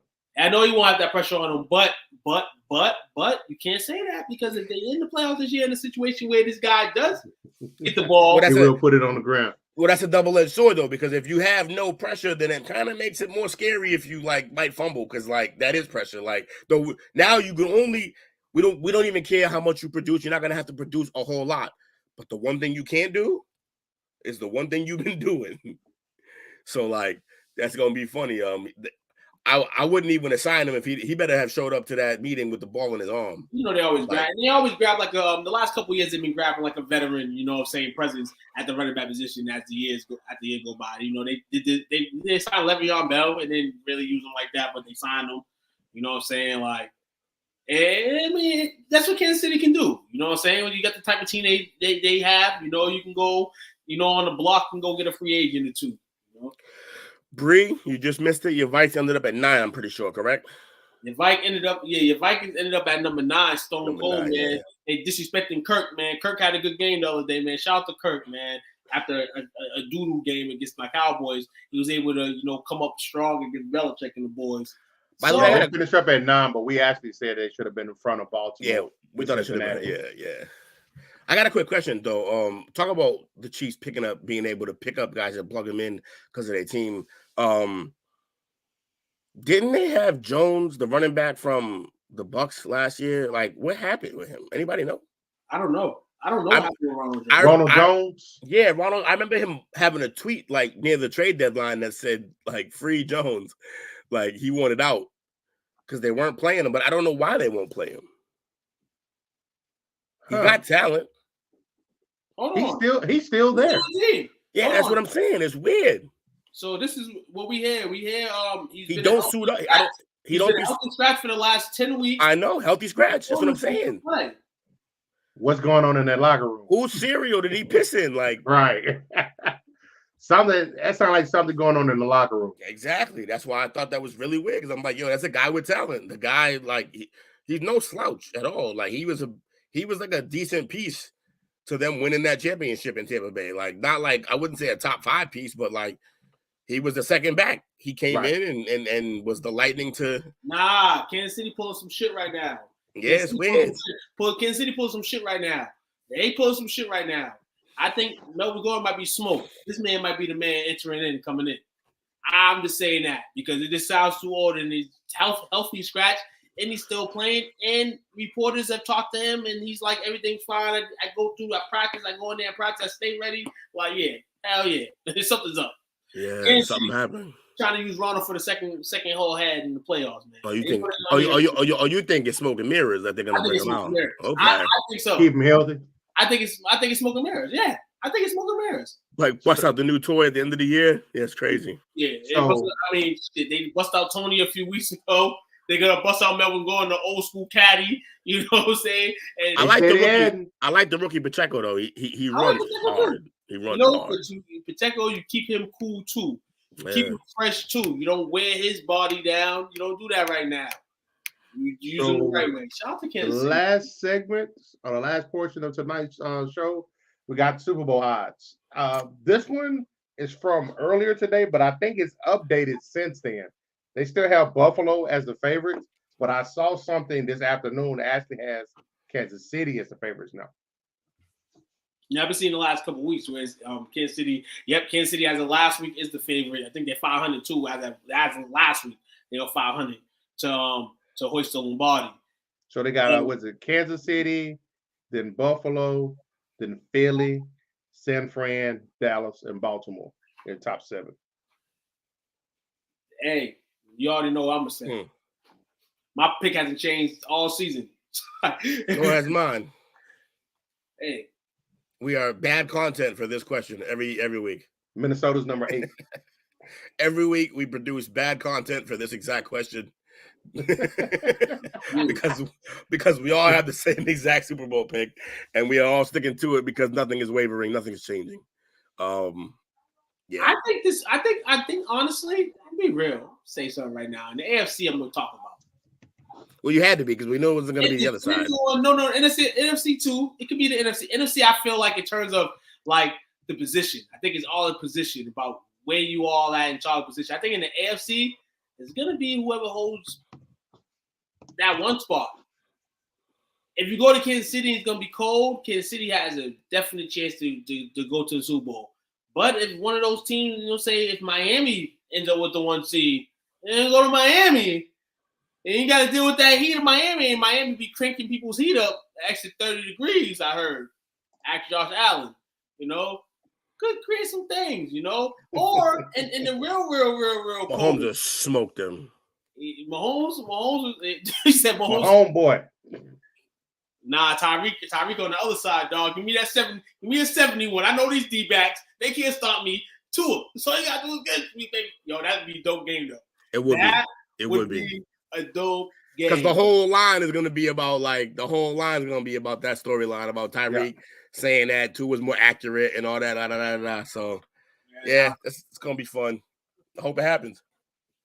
Oh, dang, definitely. I'd rather him have to go through Miami than have to go through Buffalo. Yeah. Because that shootout was indeed that. And I don't know. I know he comes out on top of those a lot. I just don't know if he'd be able to replicate that one again, because that was crazy. So, man, it's been Chiefs, last one Monday. Cowboys.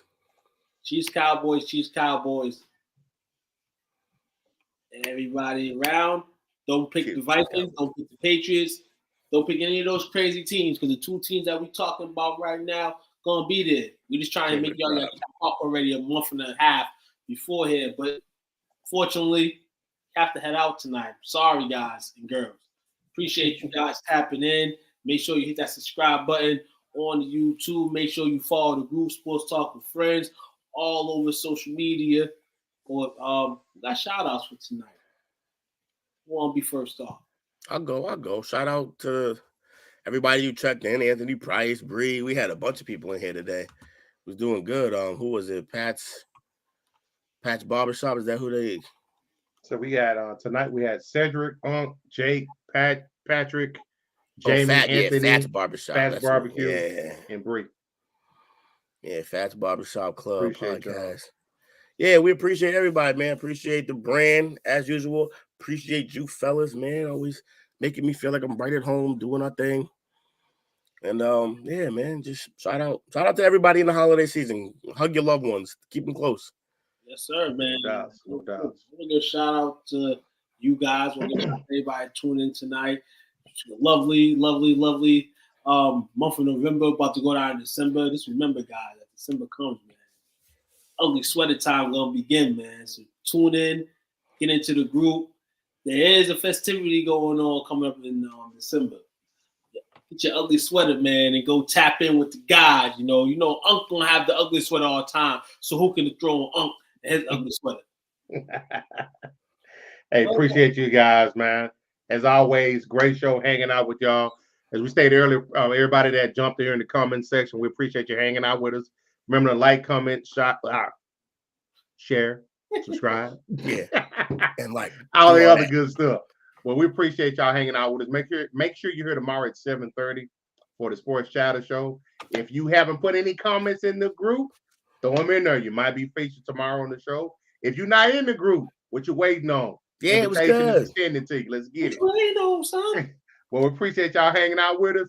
Hey, Will, can we get some sound effects on the way out? I'll I'll let y'all.